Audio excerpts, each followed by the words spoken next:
Collecting leads through Typeform, but manually adding them to Shopify? Here's how to automatically convert form submissions into Shopify customer accounts, and making sure only new customers are added without adding duplicates. Let's jump into this workflow template.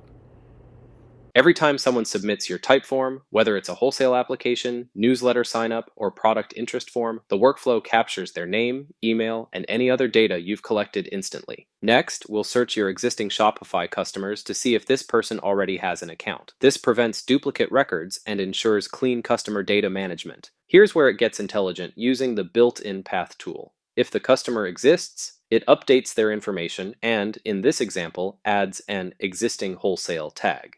If they're new, it creates a fresh customer record with a new wholesale tag. This automatic segmentation makes targeting and follow-up campaigns effortless. Finally, turn this workflow on so your Typeform respondents become properly tagged Shopify customers.